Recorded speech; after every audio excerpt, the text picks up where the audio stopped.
소백산맥의 다양한 인연들과 연이 닿아 있는 가야산. 그 높고 넉넉한 품에 안겨 하늘을 바라보는 형상이라. 이처럼 타고난 길지에는 수많은 기원들이 모여들기 마련이죠. 생활사의 기원, 그 평범하지만 가장 중요한 가치를 품게 된 곳, 그 속으로 들어섭니다. 날씨 정말 청명합니다.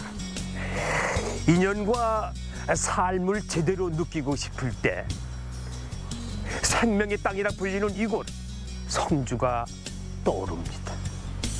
현대인들에게 외로움을 잊게 해주는 곳, 이참에 떠나면은 싱싱한 참의 맛도 볼 수 있는 정이 꽉 찬 도시 성주로 테마 기행길 떠나보겠습니다. 함께 가시죠. 누군가의 탄생은 오랜 역사가 되어 두고두고 기억되고, 들고 다시 석실 방문을 열고 여기까지. 어떤 탄생은 향이 더욱 짙어지는 5월. 오, 야, 향 참 좋다. 노란 빛과 푸른 빛, 생명의 힘이 넘치는 성주로 갑니다.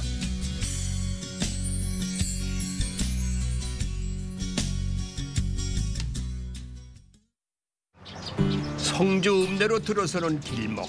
가장 먼저 마주한 곳은 마을 안에 떡하니 자리 잡은 큰 숲입니다. 이맘때는 병아리 같은 유치원생들의 방문으로 더 파릇파릇해지던 곳이죠. 야, 얘 수백 년 묵은 왕보들 나무에 왕보들. 야, 일품이네요. 저 위에 보니까 저게 꽃이 폈어요. 저 꽃이 뭐냐? 저게 버들강아지라고 그래, 버들강아지. 강아지 풀하고 비슷하게 생겼다고 그래서 버들강아지라고. 포근한 사랑이라는 꽃말도 가지고 있다지요. 이 포근한 숲은 옛 성주 읍성의 서문 밖을 지키던 숲이었다고 합니다. 옛날엔 이게 성 밖이었나요? 예, 그렇습니다. 근데 이 성 밖에 이 포도나무를 조성한 이유가 뭘까? 조선 중엽에 이 서문 밖의 마을에서 네. 소년들이 이유 없이 죽음이 많이 일어났습니다. 그 한 직관이 말을 하기를 이 마을에 있는 족두리 바위와 탕검 바위가 서로 마주보고 있어 재앙이 발생하니 그 중앙에 그 밤나무 숲을 조성하라는 그 권유를 듣고. 밤나무? 예, 처음에는 밤나무였습니다. 권유를 듣고 그대로 따랐지만은 그 재앙이 사라졌다고 합니다. 임진왜란 후에 민심이 흉흉해지자 그 밤나무를 모두 베어버리고 버드나무로 숲을 조성하였습니다. 이것이 천년기념물 403호로 지정되었습니다. 외부에서 들어오는 나쁜 기운을 막아준다고 해서 비보림. 성박숲의 마을 수호신들은 그 위세나 위풍이 대단합니다. 300년에서 500년 된 나무들이 59그루 정도 된다는군요.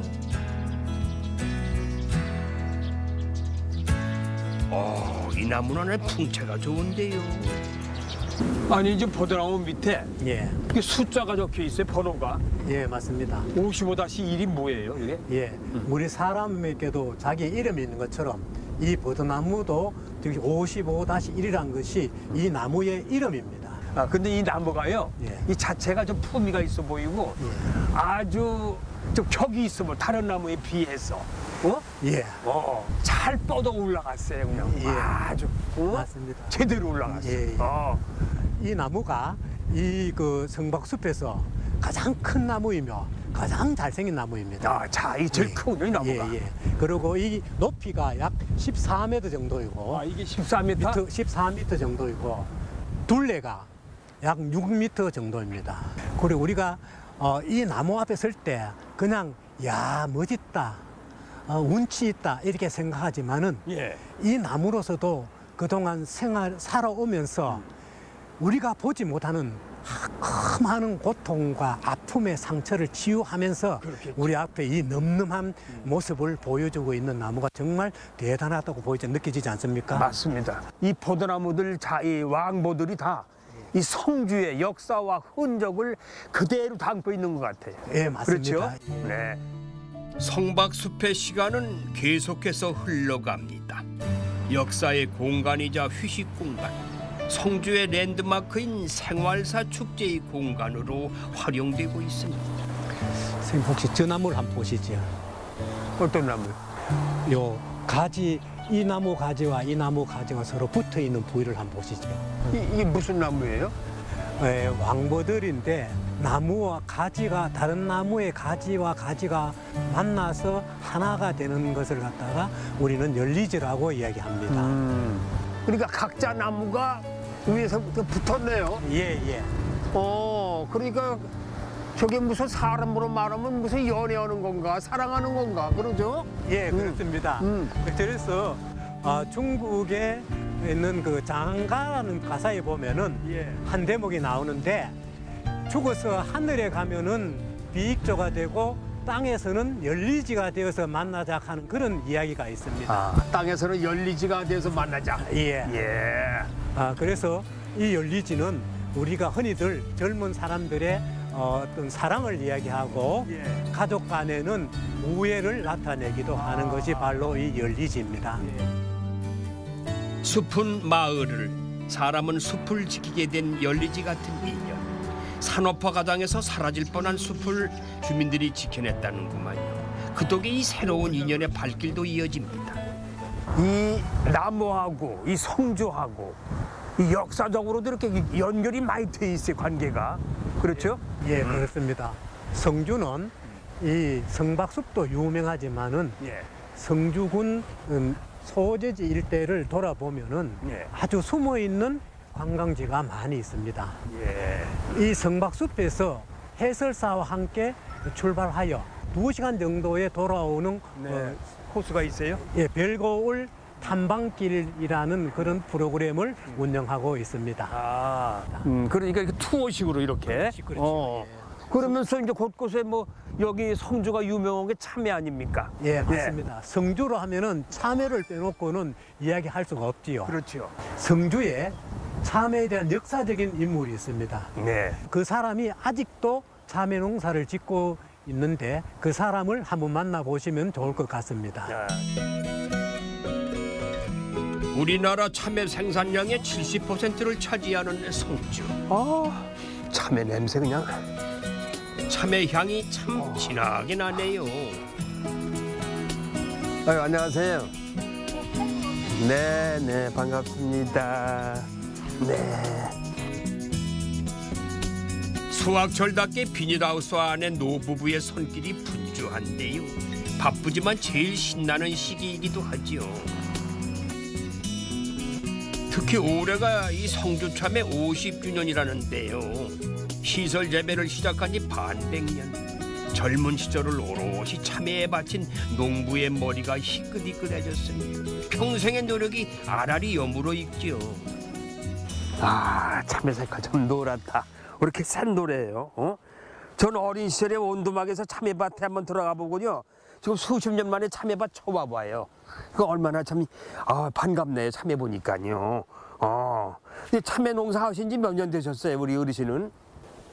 다른 농사, 수박 농사 짓다가 참외 농사를 짓는 데는 올해 47년 짓어요. 그 당시에 그리고 수박을 다 여기는 그 참외는 하나도 없었겠네. 다 수박밭이었고, 그죠? 그때 당시에는 성주에 참외가 없었어요. 성주에는 참외가 없고, 밭에 변두리 밭에 참외하는 사람, 논에하는 사람 거의 80%가 죽고. 나 노지하던 사람 다 죽고. 원목이니까 접목을 하는데 그 순간 참 어려움도 많았습니다. 그때 힘든 말 얘기 좀 해주세요. 얼마나 힘들었나. 힘든 걸 이 접목 방법을 찾으려고 무한히 노력을 했는데 고인된 백준년 씨라 하는 분이 그 대화를 하면서 같이 이 접목을 하면 괜찮을 것 같는데 그래가지고 접목을 시작했던 것입니다.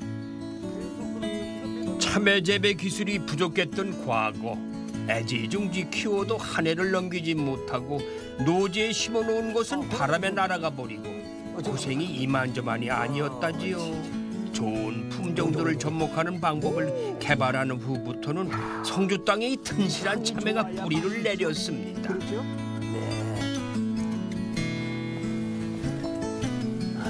어르신, 이게 맛있게 생겼어. 딱 보니까. 이야, 이 생김새가 이거 아주. 야, 이렇게 적어도 맛있잖아. 이게 저대로 완숙인데, 이거는. 몇 월 달부터 심어가지고 언제 수확을 하고 몇 개월 동안 수확하는지. 작년도 11월 10일경에 파종을 합니다. 파종을 해서. 파종을 해서 겨울에. 45일 켜야 봄밭에 정식을 하거든. 숨고 며칠 후에? 얼마나 후에? 50일 내지 55일 걸려야 한 달 반. 예. 달 반은 있어야. 수확을 합니다. 그때부터. 예. 그럼 몇 월 달까지 수확하세요? 이 7월 한 길게 나가면 7월 20일까지 갑니다. 고생해가지고 보람을 느낄 때 있잖아요. 막 너무 잘 돼가지고. 그럴 때 기분은 어떠셨어? 나는 짜다를 못 냈겠는데 뭐 전부 기자들이 뭐 이 기자가 미치다 뭐 한번 왔다 가면 기자들 오고 그러더라고. 그러셨구나. 예, 기자들이 오고 그때 당시는 이 참외를 무슨 참외라면 무슨 참외를 안 가고 서울선 10골 참외를 했습니다. 10골 참외 골이 10개인가? 예, 10골 참외를 했는데 예. 10골 참외로서는 우리나라 최초의 서울 올라갔었습니다. 성주 참외는요 1970년대 노지의 10골 참외라고 불린 은전 참외를 재배한 것을 상업재배의 시작으로 보고 있습니다. 당시 개량된 교배종을 통해서 저온에 강하고 착과력이 더욱 우수해졌죠. 뭐 지금은 성주 하면은 참외를 자동적으로 외칠 수 있게 됐습니다. 37개. 그런 것도 맛있네. 이것도 맛있네. 아, 이 막사에 들어오니까 그냥 참외 향이 가득해가지고 참외 냄새 나시죠? 안 나요? 우리는 장 맡았어요. 잘 못 맡으시죠? 전 들어오자마자 참외 향에 야, 향기롭다. 아이고. 그런 걸 아주 금방 느꼈어요. 네. 이 참외를 일반인들이 시중에 나가서 참외 고를 거 아니에요? 예. 근데 저도 참외 어떻게 맛있는 걸 골라야 되는지 잘 몰라요. 한번 좀 우리 어르신이 말씀해 주세요, 예, 어머니가. 어떻게 골라야 맛있는 거 고를 수 있나요? 참외는 네. 고리 요리 팍팍 젓는 게 나야 돼. 요리 쏙쏙 들어가고 요리. 고리 좀 쏙 예. 들어간 거? 예. 응. 선명하게 요리 고리 쏙쏙 선명하게 들어간 거. 예. 네. 그리고 또 뭐 물론 뭐 단단하면 더 좋고. 네, 단단하고. 예. 또 이 색깔은 어때? 색깔은 이래 막 완전 이래 뭐 황금빛색이 나야 맛있죠. 황금빛 색깔이 나야 또 맛있다. 예, 그런 게 참외 맛이 있다. 예. 그런 걸 고르시면 된다. 예. 그런 고른 걸 저 한번 깎아주세요. 맛 좀 보고. 예. 평소에 그 참외 씨를 빼고 먹는 게 당연한 줄 알았는데요. 싱싱할 때는 함께 먹는 게 더 달고 맛있다는구만요. 이야.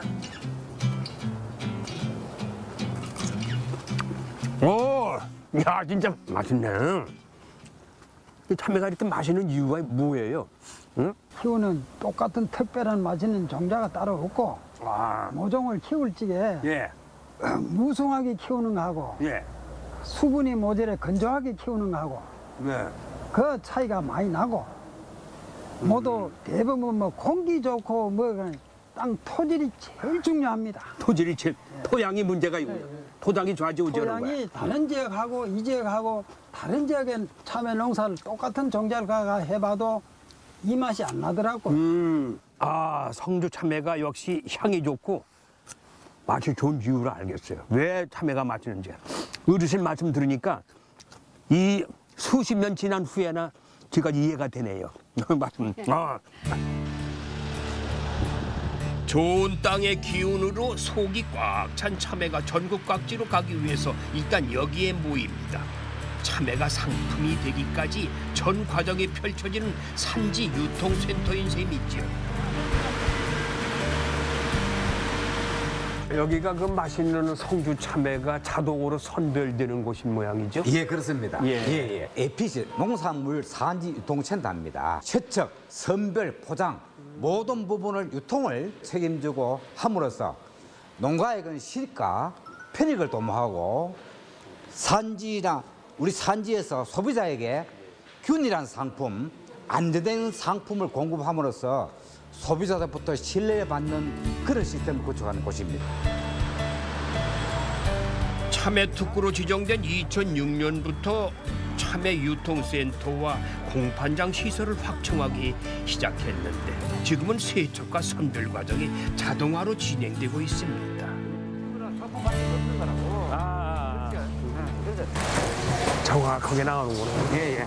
대충 담으시는 것 같지만은 이 봉지마다 담기는 무게가 거의 같을 만큼 포장의 달인들이에요. 네. 저기서 우리가 세척장에서 2차 선별을 했잖아요. 네. 다시 여기 와서 다시 2차 선별을 합니다. 그래서 조금 더 참외 흠이 있는 것은 출하를 안 합니다. 못난이는 약간 흠집 있는 거. 색깔이 안 좋다가 색깔이 반났다가 야, 그래. 이런 부분은 출하 안 하고 턱만 여기 같이 야, 포장해서 여긴 최고급 예. 참외만 저기 완전 포장이 되는군요. 그래. 50년 명성에는 이유가 있었군요. 깨끗한 황금빛 참외가 싱가포르나 말레이시아 등지로도 수출된답니다. 농민들이 정성껏 키운 만큼 많은 분들이 맛보면 좋겠는데 이 코로나19로 힘든 의료진들에게도 전달이 됐다는군요. 이 코로나 때문에 많은 분들이 고생을 하고 계신데 네네. 이 올해 성주 참외는 어때요? 가격이 좀 떨어지지 않았나요? 그렇지 않습니다. 그 원인을 분석해 보면은 네. 외국 수입 농산물이 각 마트라든가 소비처에 없습니다. 수입이 안 된다. 예. 그다음 두 번째로 이 성주 참외가 계절 과일이기 때문에 2월에서 6월까지 핵과일, 여름 과일이 나오기 전까지 봄에만 생산되기 때문에 소비자들 원하고 더 소비를 하고 있으며 특히 인터넷 판매는 작년 배 수준 이상으로 좀 잘 나오고 있습니다. 이 성주 참외 농가들이 타 농가보다 이 자부심이 아마 대단할 것 같아요. 대단합니다. 네. 특히 우리 성주 참외는 50년 역사, 즉 반세기 역사를 가지고 있기 때문에 세계적인 어떤 그 농산물을 만들기 위해서 농가들이 상당히 노력도 많이 하고 자부심이 대단합니다. 이 참외를 그냥 먹는 것도 좋지만은 또 맛있게 먹는 방법이 또 없을까요? 우리 성주에 아주 그 참외를 맛있게 하는 여러 가지 제품을 생산해서 맛있게 하는 농가가 있습니다. 거기 한번 가보시죠. 요리를 한다? 예. 참외를 가지고 각종 요리를 하고 있습니다. 그래요? 예. 그럼 거기 한번 가봐야 되겠네.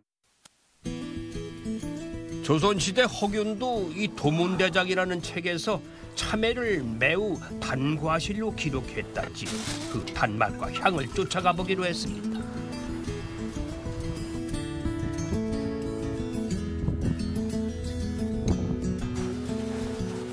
아유, 안녕하세요. 뭐 하고 계십니까? 네, 안녕하세요. 아유, 반갑습니다. 네. 여기가 뭐 참외 전문 요리하는 곳이에요? 맞아요? 제대로 찾아오셨네요. 참외 전문 요리. 네네네. 예. 근데 지금 뭐 하시는 거예요? 지금 그 참외로 청을 담은 거거든요. 청? 네. 참외청? 청을 가지고 다른 요리에 참외 요리에도 넣고 저희들 음식에 단맛 내는 데는 참외청으로 쓰고 있거든요. 참외청으로. 냄새가 좋네. 예, 참외 향입니다. 참외향? 예, 맛볼 수 있나요? 네, 어머, 드셔보십시오. 새콤, 달콤, 새콤, 달콤하네 맛이. 네. 최 선생님이까지 오셨는데 참외 요리 맛보셔야죠, 그죠? 그렇죠. 예, 청으로 네. 참외 요리 여러 가지 장아찌라든지 맛보시러 가보실래요? 그래, 좋습니다. 네, 저 한번 따라오십시오. 보여주세요. 향토 요리를 연구하다가 참외 요리에 관심을 가지게 됐다는 사장님. 참외를 생으로만 먹는 줄 알았는데 성주에서는 반찬으로 해 먹는구만요. 가야산에서 채취한 산나물이 곁들여진 깔끔한 한정식 한 상이 차려졌습니다. 그냥 봐서는 어느 것이 참외 요리인지 잘 모르겠지요. 이게 전부 다 저 참외로 만든 요리란 말이죠? 네, 저희 집 식재료로는 단맛을 내는 데는 참외청을 청을. 내려서 하고요. 네. 신맛 나는 거는 참외 식초를 만들어서 쓰고 참외 있습니다. 식초. 네, 그래서 좀 더 안전한 물 끓여갖고 보시면 됩니다. 거의 다 그런 참외가 다 들어간 거구만. 네, 그럼. 참외가 들어가고 참외청이 청이 들어가고 들어가고, 신맛은 식초가 참외 식초가 들어가고. 네. 참외자가 다 들어가고. 네, 네, 네. 그러니까 어떤 게 참외? 쌤, 뭐가 참외인지 한번 참외? 맞춰보실래요? 이거는 참외 같아. 참외 같죠? 네. 네. 네. 아삭아삭 씹는 맛이 있네. 쌤, 그 참외 장아찌 맛이 어떠신가요? 장아찌지 뭐. 장아찌지 뭐. 식감이 좋아. 식감이 좋아요. 아주 새콤하니. 근데 사장님 네.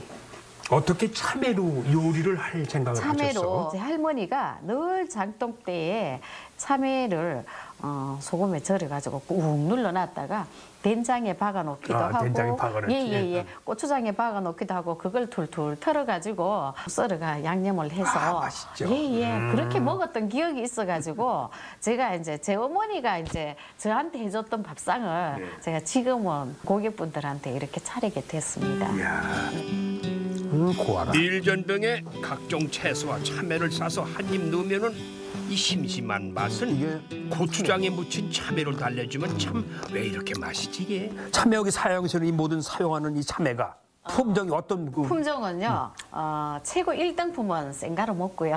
생과를 먹고. 네네. 그 푸른 참외 못 났을 때 이렇게 못 나린 참외 이렇게 푸른 거 상품 가치가 없는 거는 좀 떨어지는 거. 따내거든요. 예, 그럴 때 이제 푸른 참외 장아찌를 만들고요. 요런 거 그 다음에 이렇게. 참외가 너무 익어가지고 예. 툭툭 터지는 거 있죠. 사실은 그게 과일은 이렇게 터지고 완숙된 게 맛있잖아요. 그게 맛있어. 단맛이 그죠? 예, 그럴 때 그거는 또 청을 담는 거예요. 청. 참외청으로. 예, 그게 최고예요. 네. 예. 젊은 사람 입맛을 사로잡는 메뉴도 있습니다. 시원한 스무디로 만들어 먹으면 비타민 C가 풍부해서 피로가 싹 가신다는구만.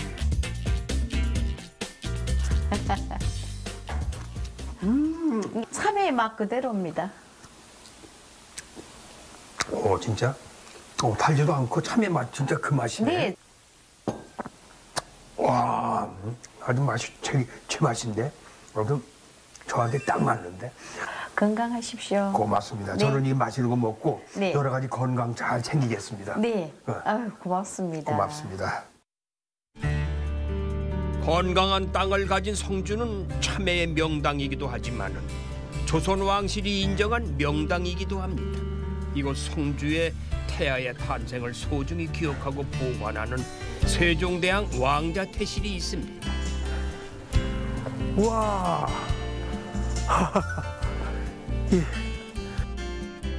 여기가 세종대왕 왕자 태실이라고 제가 알고 있는데 예, 아들들이 아들들. 19남 4녀가 있습니다. 세종대왕에게는. 19남. 예, 그런데 문종을 제외한 18남, 예, 18왕자만 여기 태를 안치하게 되었습니다. 그런데 왜 이 넓은 곳에 왕기 태실을 여기가 조성이 됐는지 다른 곳도 많을 텐데 그 이유는 궁금해요. 실록에 보면 태지의 길지가 뭐 봉황이 알을 품었네 이런 형상들이 아니고 예, 평지에서 우뚝 솟은 평지가 태지의 길지다 이런 기록이 있습니다. 그래서 우리네 산들이 다 이렇게 생겼지만은 그렇죠. 처음부터 이렇게 생긴 산이 아니고 처음부터 이렇게 생긴 산.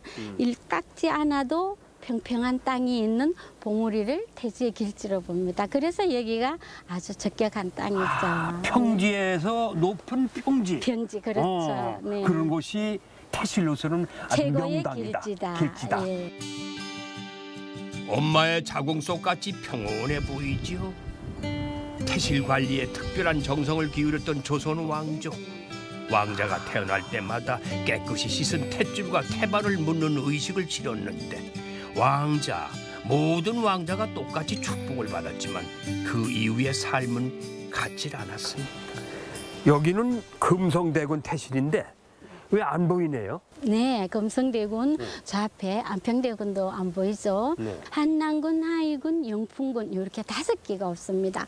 세조가 왕위에 오를 때 반대했던 형제들이에요. 반대했다기보다는 옳지 않다고 생각했던 형제들의 태를 신하들이 임금님 태와 같이 있으면 좋지 않다고 주청을 합니다. 그래서 세조 3년에 파서 깨버렸습니다. 그래요?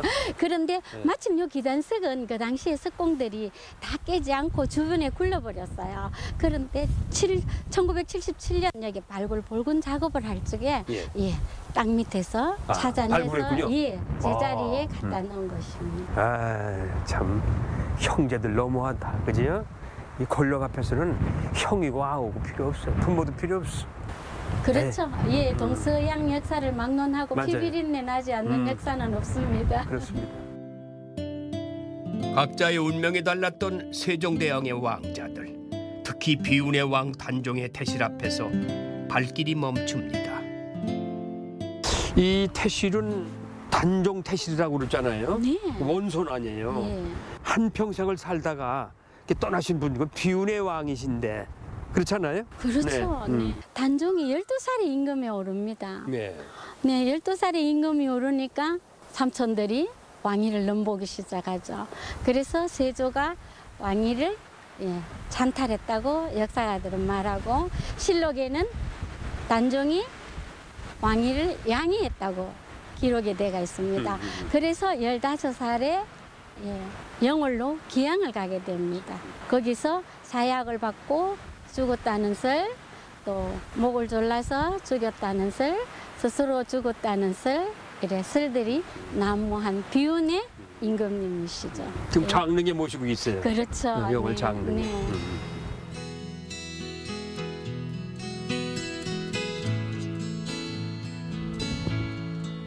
단단하게 봉해진 태실 내부가 궁금해집니다. 바로 곁에 있는 태실 문화관을 찾았는데요.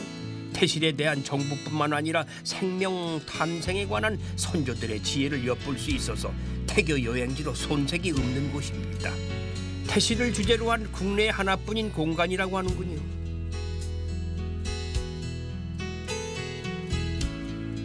해설사님, 여기는 어떤 곳인지?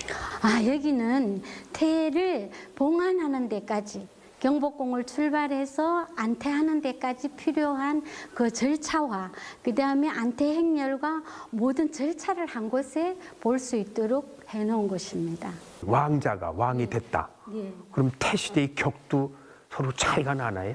그럼요. 당연히 차이 나죠. 우리 한글로는 다 같은 태봉입니다. 근데 한자로는 일반 왕자 태실은 그냥 봉우리 봉자를 쓰는 태봉. 임금이 되면 아까 가봉비 보셨죠? 그런 표석도 세우고 둘레석도 하고 치장을 다시 하면서 태봉할봉자를 써서 태봉이라고 격상을 시킵니다. 와, 당연히 다르죠. 완전히 다르네요. 네, 왕하고 네. 왕자하고 왕하고. 그럼요. 네. 묻었다는 게 최초의 기록. 국운과 관련이 있다고 하여 태를 보관하는 일을 중요하게 여겼다는 조선 왕실. 왕실의 출산 의례부터 탄생의 과정까지 그 아름다운 과정을 따라가다가 추억의 물건을 발견했습니다. 야, 이건 뭐야? 이거는 이거. 금줄 아니에요? 애기 예. 나면은 요즘 보기 문 힘들. 앞에, 대문 앞에다 이렇게 걸어두고 쳐놨던 건데. 네. 야, 나 이거 한 40-50년 만에 처음 보는 이런 건 언제 봤겠어? 난 우리 동네 아기 때 우리 집 앞에 우리 엄마가 아기 낳았는데 아들 낳았어요. 그래서 고추만 다루는 거 그 기억이 나요. 네. 그 집집마다 옛날에 다 이런 통습이 있었잖아요. 네. 그죠? 우리 조상들의 지혜가 얼마나 놀라운지 몰라요. 지금은 휴대폰이 있어서 아들 낳았다, 딸 낳았다 연락이 바로 가죠. 근데 이웃집 새댁이 배가 불렀어요. 그런데 언제쯤 해산을 했을까, 아들을 낳았을까, 딸을 낳았을까 모르잖아요. 그런데 그 궁금증을 이 암호가 다 풀어주는 겁니다. 자, 검주를 쳤다는 것 자체가 아기를 낳았다는 뜻이에요. 그런데 아들인지 딸인지 궁금하시죠? 아이고 반갑게도 아들을 낳았네요. 고추를 꼽아놨어요. 섭섭하게 딸을 낳았습니다. 숯을 꼽았어요. 그런데 더 중요한 거는 아기가 면역이 없잖아요. 그러니까 이 검줄로 인해서 우리 집에 아기가 태어났으니 당분간 출입을 금해 주십시오 하는 그런 암호가 여기 다 담겨 있어요. 얼마나 이렇게 지혜롭게 도르지 말고 아들인지 딸인지 구분 다 해주고. 참 오랜만에 몇십 년 만에 저는 아주 네. 귀한 걸 보았습니다. 지금 도저히 볼 수 없는 과거 세종대왕 왕자태실 태봉한 의식을 설명해 놓은 곳인데요. 실제로도 볼 수 있습니다. 성조군에서는 매년 세종대왕 왕자태실에 안치할 왕자의 태를 경복궁에서 성주로 봉송하는 여정을 그대로 재현하고 있습니다. 말씀을 받아요. 여기 있으면 누군가가 해하기가 쉬워요. 요거 하나 드러내면 가운데 게 나오잖아요. 그러면 해할 수가 있어요. 그런데 아까 제가 8명이 들었다 그랬잖아요. 저 가마를 안전하게 해서 여기도 개첨석 들고 중동석 들고 기단석 들고 다시 석실 방문을 열고 여기까지 오려면 많은 시간이 걸리면은 누구에겐가 들킬 확률이 높아지는 거죠. 또 태교 음식이네요. 요즘은 건강한 출산을 위해 엽산과 같은 영양제를 먹기도 하지요. 우리 조상들은 아이를 가졌을 때 어떤 음식을 먹었을까요? 태교 음식 종류 쭉 나와 있는데 골고루 하나 좀 소개 좀 해주세요. 저 잉어하고 인삼죽은 임산부의 몸을 건강하게 하고 태아를 건강하게 하는 거고요. 저 송편은 솔잎배지입니다. 솔잎에다. 예, 솔잎배지죠. 그 솔잎배지는 거는 머리가 좋아지라고. 머리가 좋아지라고. 그리고 식혜 같은 경우는 지금 우리가 장을 좋게 하기 위해서 뭐를 먹습니까? 요구르트 같은 걸 먹죠. 그런데 식혜가 발효 음식이에요. 그렇죠. 예, 소화제로 식사와 식사 사이에 임산부의 건강을 위해서 소화를 돕는 위해서 식혜와 물엿을 마셨다 그래요. 참 지혜롭네요. 우리 네, 조상들도 네. 짱 매운 건 없어. 그런 거의 건 다. 없어요. 예. 김치도 없어. 예. 그냥 아주 담백하면서도 순수한 거. 그렇죠. 그렇죠? 네, 예. 안 매운 거, 예. 안 짠 거. 그리고 또 곡물. 그래, 곡물 곡물. 위주로 예. 땅에서 나는 그렇죠. 그런 음식으로. 근데 이 세종대왕 왕자 태실이 이 무슨 의미일까요? 여기다 이렇게 만들어 놓은 의미가 있을 거예요, 그지? 그 역사적 가치로 저는 생명 존중에 가치를 많이 둡니다. 그리고 지금 문화적 가치로는 저 세종대왕자 태실이 태실 문화 연구에 큰 역할을 한다고. 역할을 하죠. 네. 그래서 그런 큰 의미를 갖고 있다. 네. 그리고 후손들에게 조상들이 어떻게 사람의 인간의 태를 어떻게 갈무리 했나도 중요하지만 귀하게 여겼다는 생명을 귀하게 여겼다는 그런 문화적 가치가 아주 높은 거죠. 제가 오늘 둘러보니까요. 남녀노소를 불구하고 한 번씩은 다 우리가 엄마 뱃속에서 태어난 사람들 아니에요? 그렇죠. 한 번 와서 보면은 다시 한번 생각하는 게 있을 것 같아요. 우리 엄마에 대한 생각, 그렇죠. 그리고 애에 대한 생각.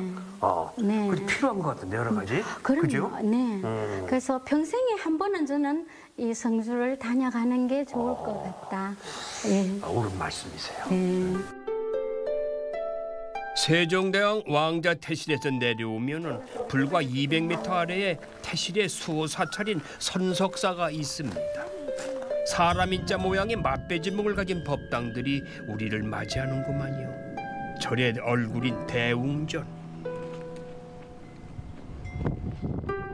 온화한 표정의 부처님과 바람에 마음의 문을 두드리는 풍경 소리가 이곳이 산사임을 깨닫게 해줍니다.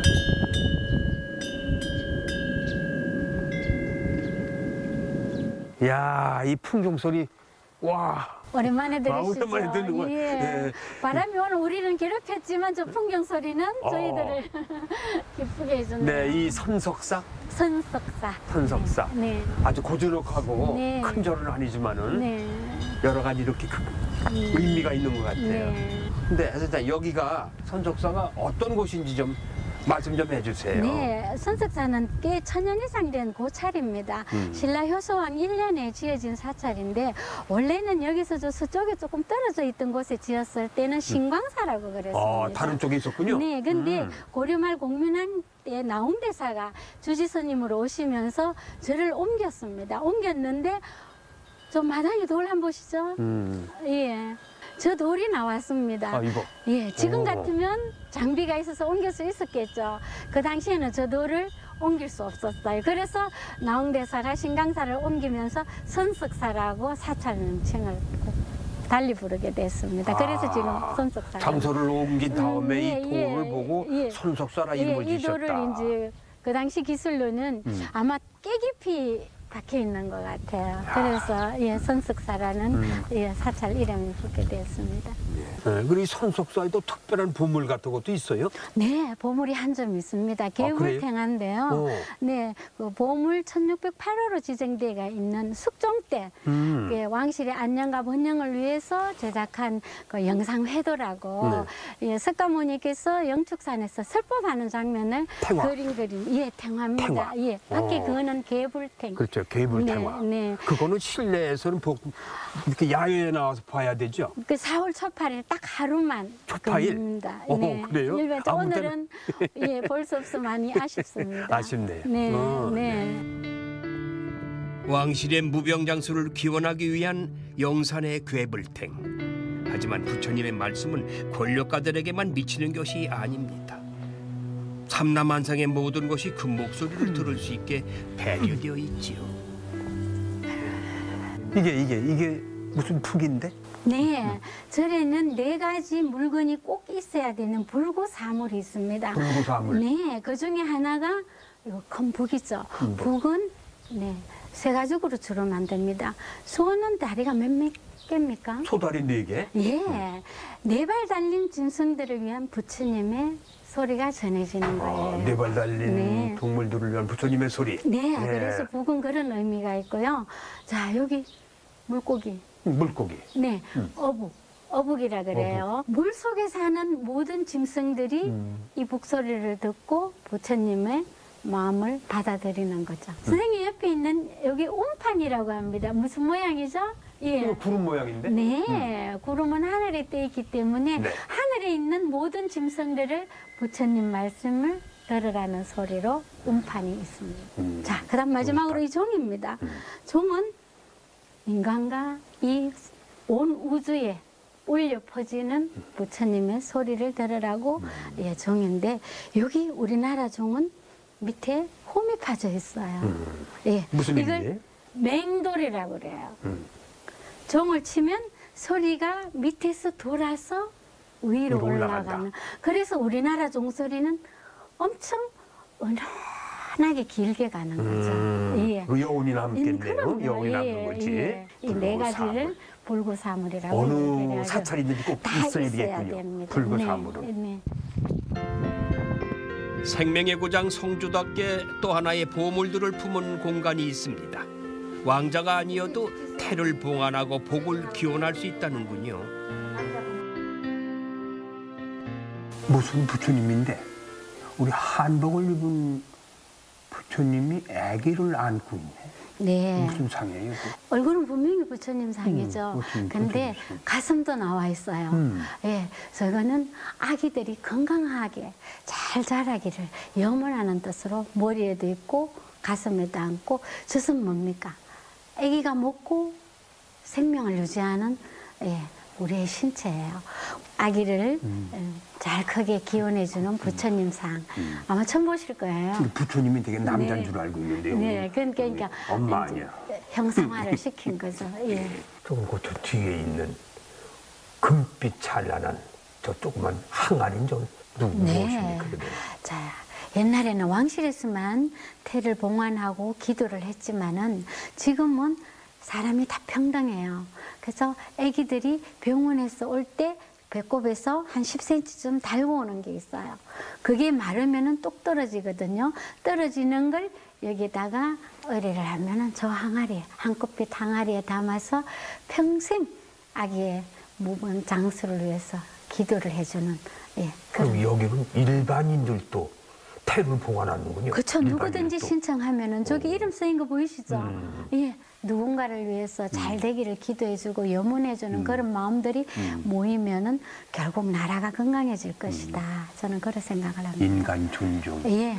또 생명 존중. 생명 존중, 네. 응? 그런 걸 다 여기다 네. 포함되어 있구만요, 그렇죠?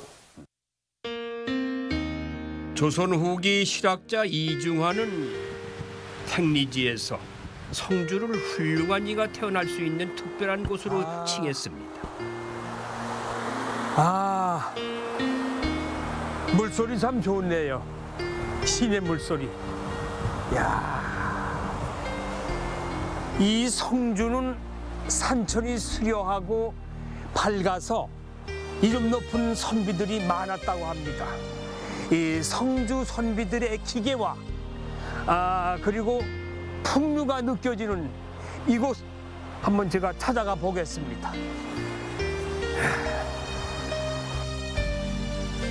성죽은 수륜면에 위치한 해연서원, 조선 중기 유학자의 역사가 담긴 곳이라는데 이곳에는 또 어떤 인연이 기다리고 있을까요?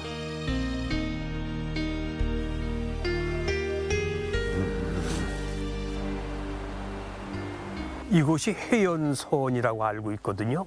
근데 이곳이 어떠한 곳인지. 여기는 조선시대 조선 중기 대유학자이신 한강 정구 선생님의 뜻을 기리기 위해서 세운 서원입니다. 네. 그럼 여기서 살고 계셨나요? 아니면 거기서 공부를?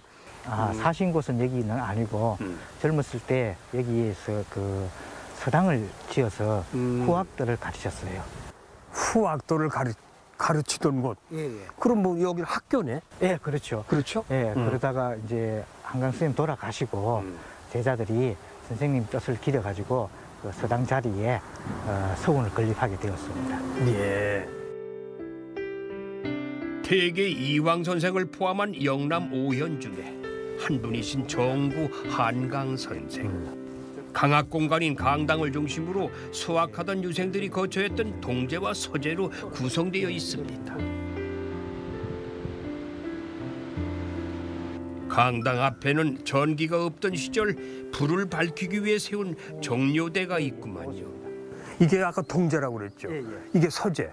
여기서 공부한 사람 중에 아주 걸출한 인물이 배출된 사람은 없어요? 있습니다. 누구예요? 한강 선생님 자체가 워낙 걸출하신 분인데 당연히 제자들 중에서도 걸출한 사람이 안 나왔겠습니까? 제자 중에서. 예, 구미 인동의 여헌 장행광 선생, 외관의 석담 이은호 선생, 우리 성주의 등암 배상용 선생 같은 그 후학을 길러내셨습니다. 그 유명한 분들이 여기서 배출됐는데 그분들 중에 그림, 저 글씨도 그분들 중에 한 분이 쓰신 건가요? 그렇지는 않고요. 예, 저기 망우남이라고 쓴 거는 우리나라의 어떤 독특한 서체를 만드신 미수 허목 선생님의 글씨입니다. 허목 선생. 그 미수체라고 불리기도 합니다. 그러세요. 그럼 저것도 체가 비슷한데 다르나요? 저거는 다른 분이 있었습니다. 저거는 광효라는 자를 가진 분이 쓰신 글입니다. 저기 옥설헌이라고 되어 있습니다. 그래도 그런 역사적으로 흔적이 있는 곳이네요. 예. 유물전시관인 숙무각을 찾으면은 한강 정구 선생을 좀 더 가까이에서 만나뵐 수가 있습니다. 다양한 자료와 선조 41년인 1608년에 가선대부 사원부 대사원에 임명된 교지도 볼 수가 있고요. 한강 정구 선생은 평소 관직에 뜻을 두지 않았으나 국가의 부름으로 관직에 나올 경우에는 주로 외직을 선호하셨다는구만요. 저서 또한 하나의 학문에 치중하지 않고 다방면에 관심을 두셨습니다. 이 함주주는 이게 우리 정구 선생님이 직접 지으신 겁니다. 집필하셨구나. 예. 한강 선생님은 각 지역에 그 임지에 부임을 하면은 전체적으로 그 지역의 지지를 발행을 하셨습니다. 그 한강 선생님 여러 업적 중에서도 아주 중요한 그런 업적인데 그 중에서 지금 현재 남아 있는 게 이 함주지라는 책입니다. 함주가 지금 경남 함안입니다. 함안. 예. 그래서 지금 이 지지 같은 경우는 그 지역 역사를 연구하는 데서 아주 중요한 사료가 되고 있습니다. 한강 정구 선생이 심고 가꾼 백매원의 매어나무를 뒤로 하고 서원 뒤쪽에 산책로를 올라가면 이 기암괴석과 수목이 절경을 이루는 풍류의 장소를 만납니다. 봉비암.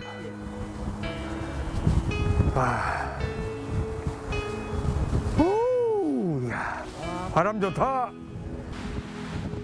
아홉 비경의 무hul구곡 중 제1곡인 봉비암.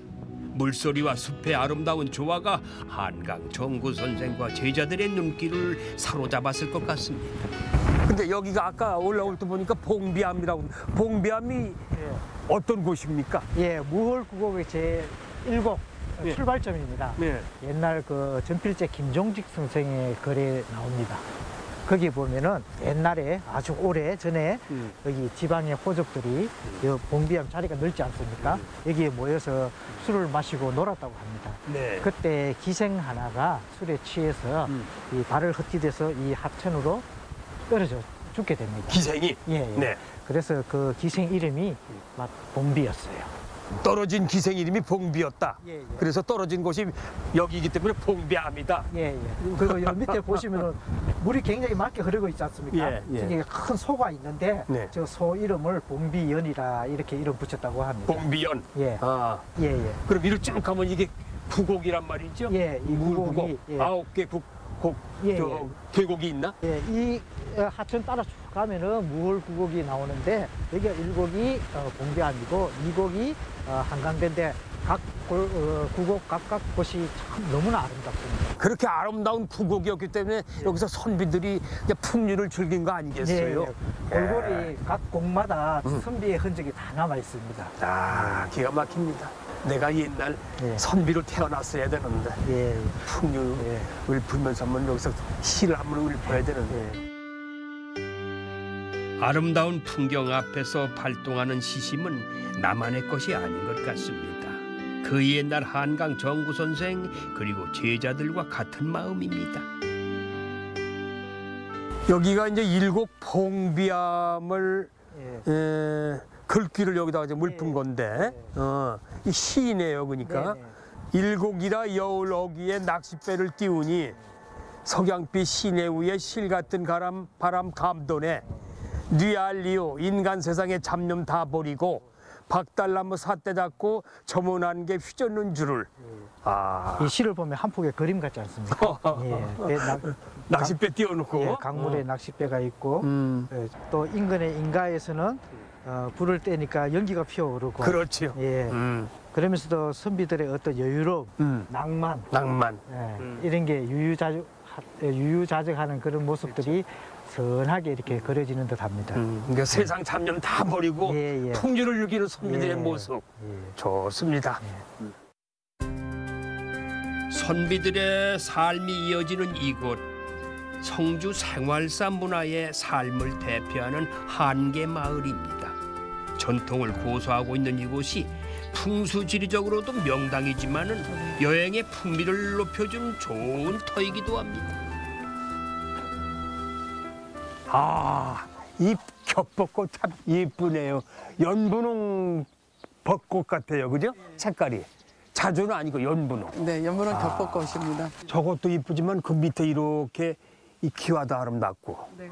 그리고 이게 운치가 있는 이 벽돌. 이게 뭐라고 그러죠? 이게 석벽돌? 토석담이라고 합니다. 토석담. 예, 흙과 돌과. 돌로 이렇게 섞어 쌓은 토석담이라고 하는데요. 토석담. 한계마을은 토석담이 아름다운 마을로 유명한 곳입니다. 마을 전체의 토석담의 길이가 3.3km가 되는 그런. 그렇게 길어요? 예. 지금 한계마을이라고 하셨는데 한계마을은 무슨 한계가 무슨 한계예요? 한계는 큰 개울, 큰 갯벌을 의미하는 마을이고요. 예전에 마을 앞 백천가에 큰 물이 졌다가 빠져나가면서 큰 개울이 형성이 되어져서 붙여진 이름이 한계입니다. 이것을 한문으로 표기하면 큰 대자와 개포자를 써서 대포라고 또 부르고 있습니다. 대포마을. 예, 대포리라고. 예, 대포리. 예, 아, 예. 그렇군요. 이 좋은 풍경을 매일 본다면은 배포도 커질 것 같죠. 산지와 접한 고택을 따라 이어진 토석담과 함께 걷다 보니까 특별한 바위를 만났습니다. 이 마을 가운데 입구에 이런 아주 탐스러운 바위가 있네요. 이게 보니까 광대바위라고 하는데 이 광대바위에 대한 그 역사를 좀 말씀 좀 해주시겠어요? 아, 예, 이 광대바위는 수백 년 됐다고 보시면 됩니다. 이 광대바위의 의미는 이 마을에 과거 합격자를 위한 그 잔치를 벌였는데 이 바위 주위에서 벌렸고요. 그때 광대들이 놀았던 자리를 광대거리라고 합니다. 자, 광대들이 그 줄타기를 할 때 밧줄을 이 바위에 메고 했기 때문에 광대바위라고 부르고 있습니다. 광대들이 놀았던 마당. 그렇죠. 아. 강대거리라고. 그 여기서 출놀이도 하고 무슨 뭐 다른 놀이 많이 한 모양이죠? 그리고 이 마을은 과거 급제자를 많이 배출한 마을이기 때문에 예, 거의 1년에 몇 번씩 잔치를 벌였다고 보면 되죠. 그런 큰 행사를 여러 번 치르고 있구나. 그렇죠. 해마다 네. 그런 잔치를. 마을에 1200년 된 절이 있어 마을이 생긴 시기도 비슷하게 유추하는데 집성촌을 이룬 성산이씨가 세고한 지는 약 550년 정도 된다는군요. 시도 민속문화재 중에 한 곳인 교리댁입니다. 이 집은 1760년에 이석구 선생이 지은 집인데요. 후손인 이기상이 홍문관 교리를 지냈다고 해서 교리댁으로 부르고 있습니다. 이 홍문관 교리를 지낸 이기상 이분은 그때 당시 조선시대에 장원급제를 하신 분입니다. 장원급제. 예, 들어오시다가 회화나무 두 그루 보셨죠? 네. 한계마을에서는 회화나무를 어떨 때 심냐면요. 과거에 급제를 할 때 기념식수로 심었다고 해요. 기념식수로. 네, 그러니까 이 집에는 두 분의 문과 과거 급제자가 배출되어진 집이고요. 그리고 이기상이란 분은 조선시대 장원을 하신 분이십니다. 조선의 탑이신 장원을 하신 분입니다. 이야, 그럼 이 집이 아주 어마어마한 집이네요. 사도세자를 그리워하며 북쪽으로 살인물을 낸 응화 고택까지 역사적 공간들이 눈앞에 펼쳐집니다. 집집마다 물론 다 고택이지만은 또 양반들이 살던 집이고 여러 가지 큰 인물들이 많이 사셨던 곳이라서 더 볼거리가 많네요. 코로나 끝나면은 이 학생들도 물론 많이 오겠지만 이 방송 보시면은 이런 고택도 있구나 와서 직접 체험하시면은 더더욱 교육적인 의미도 클 것 같습니다. 또 다른 공간, 또 다른 풍경으로 이어주는 다리. 이를 통해 수많은 인연을 만나게 되죠. 아름다운 풍경이 있는 곳은 좋은 명당이 되고 좋은 명당은 사람에게나 식물에게나 행복한 기운을 주는 것 같습니다. 참외가 무르익어가는 성주에서 만난 다양한 인연들, 그 인연이 이어지는 명당의 여행의 명당이 바로 성주가 아닌가 생각됩니다. 개막인 길 여기서 인사드립니다. 감사합니다.